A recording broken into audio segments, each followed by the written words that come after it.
ನಿನ್ನೆ ಈ ಬಾರಿಯ ನಾಡ ದಸರಾ ಹಬ್ಬ ಬಹಳ ಅದ್ದೂರಿಯಿಂದ ನಿನ್ನೆ ಬೆಳಿಗ್ಗೆ ಉದ್ಘಾಟನೆ ಆಗಿರೋದು ನಮ್ಮೆಲ್ಲರಿಗೂ ಗೊತ್ತಿದೆ. ಇವತ್ತು ಬೆಳಿಗ್ಗೆ ಮೈಸೂರಿನ ಅರಮನೆ ಮುಂಭಾಗದಲ್ಲಿ ಮಹಿಳಾ ಮತ್ತು ಮಕ್ಕಳ ದಸರಾ ಮಹಿಳಾ ಮತ್ತು ಮಕ್ಕಳ ಇಲಾಖೆಯ ನೇತೃತ್ವದಲ್ಲಿ ಮೈಸೂರಿನ ಜಿಲ್ಲೆಯಿಂದ ಬಂದಿರುವಂತ 150ಕ್ಕೂ ಹೆಚ್ಚು ಹೆಣ್ಣು ಮಕ್ಕಳ ರಂಗೋಲಿ ಸ್ಪರ್ಧೆಯನ್ನ ಇವತ್ತು ಬೆಳಗಿನ ಜಾವ ಏರ್ಪಡಿಸಲಾಗಿದೆ.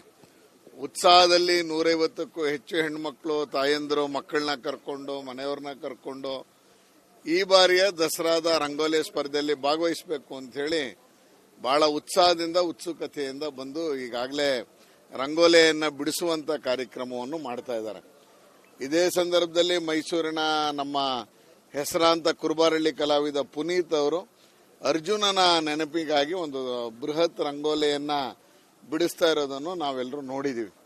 ಈ ರೀತಿ ಮೈಸೂರು ಸಾಂಸ್ಕೃತಿಕ ನಗರಿ ಜೊತೆಗೆ ಈ ರೀತಿ ವೈವಿಧ್ಯಮಯದ ಕಾರ್ಯಕ್ರಮವನ್ನು ಈ ಬಾರಿ ದಸರಾದಲ್ಲಿ ಆಯೋಜನೆ ಮಾಡಿರುವ ಈ ಸಂದರ್ಭದಲ್ಲಿ ತಾಯಂದಿರು ಹೆಚ್ಚಿನ ಜನ ಬಂದು ಇವತ್ತು ಮಹಿಳಾ ಮತ್ತು ಮಕ್ಕಳ ದಸರಾದ ಅಧ್ಯಕ್ಷರು ಮತ್ತು ಎಲ್ಲ ಸದಸ್ಯರ ಜೊತೆಯಲ್ಲಿ ಇವತ್ತು ಕೈ ಜೋಡಿಸಿಕೊಂಡು ವಿಶೇಷವಾಗಿ ಇದರ ಯೋಜನೆಯನ್ನು ಮಾಡಿರುವಂಥ ಮಹಿಳಾ ಮತ್ತು ಮಕ್ಕಳ ದಸರಾದ ನಿರ್ದೇಶಕರಾದಂಥ ಬಸವರಾಜ್ ಅವರಿಗೂ ನಾನು ವಿಶೇಷವಾದಂಥ ಅಭಿನಂದನೆಯನ್ನು ತಮ್ಮೆಲ್ಲರ ಪರವಾಗಿ ತಿಳಿಸಕ್ಕೆ ಬಯಸ್ತೀನಿ. ಒಂದು ಒಳ್ಳೆಯ ವಾತಾವರಣದಲ್ಲಿ ಒಳ್ಳೆಯ ಸಮಯದಲ್ಲಿ 1 ಗಂಟೆಗಳ ಕಾಲ ರಂಗೋಲಿ ಬಿಡಿಸುವ ಆಮೇಲೆ ಅದಕ್ಕೆ ಪ್ರೈಸನ್ನು ಕೊಡುವಂಥದ್ದನ್ನ ಅನೌನ್ಸ್ ಮಾಡುವಂಥ ಕಾರ್ಯಕ್ರಮದಲ್ಲಿ ನಾವೆಲ್ಲರೂ ಭಾಗಿಯಾಗಿದ್ದೀವಿ.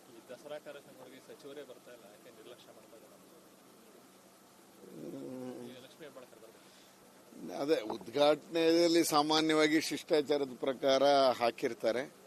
ಅದೇನು ಅಂತ ನಂಗೆ ಇನ್ನೂ ಮಾಹಿತಿ ಇಲ್ಲ, ತಿಳ್ಕೊಂಡ್ಮೇಲೆ ಪ್ರತಿಕ್ರಿಯಿಸ್ತೀನಿ. ನಿನ್ನೆ ನಾವು ತೀರ್ಮಾನ ಮಾಡಿದ್ವಿ, ನಾಡ ದಸರಾದಲ್ಲಿ ಬಾನು ಮುಷ್ತಾಕ್ ಅವರ ಮಂಡ್ಯದ ವಿಷಯದಲ್ಲಿ ಮಾತ್ರ ನಮ್ದು ವಿರೋಧ ಇತ್ತು.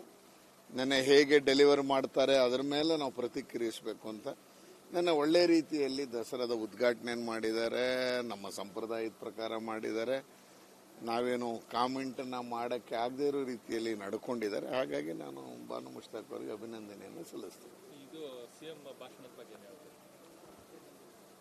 ಈಗ ಸದ್ಯಕ್ಕೆ ಕಾಮೆಂಟ್ ಮಾಡೋದು ಬೇಡ. ಈ ದಸರಾದ ಸಂದರ್ಭದಲ್ಲಿ ಅಂದ್ರೆ ಗ್ಯಾರಂಟಿ ಯೋಜನೆಗಳ ಬಗ್ಗೆ ಮಾತನಾಡಿದ್ರು. ಆದರೆ ನಾಡ ದಸರಾದಲ್ಲಿ ಏನನ್ಸುತ್ತೆ, ಈ 10 ದಿವಸ ರಾಜಕೀಯ ಹೊರತಾಗೆ ನಾವು ನಡ್ಕೋಬೇಕು ಅಂತ ಅನ್ಸುತ್ತೆ. ಇದರಲ್ಲಿ ಪ್ರವಾಸಿಗರು ಬರ್ತಾರೆ. 10 ದಿವಸದ ನಂತರ ಕಾಮೆಂಟ್ ಮಾಡೋದು ಒಳ್ಳೇದು ಅಂತ ಅನ್ಸುತ್ತೆ. ಅಲ್ಲಿವರೆಗೆ ಸದ್ಯಕ್ಕೆ ಎಲ್ಲ ಸ್ಟೇಟ್ಮೆಂಟ್ಗೆ ಕಾಮೆಂಟ್ಗಳನ್ನ ಸದ್ಯಕ್ಕೆ ಮಾಡೋದಿಲ್ಲ.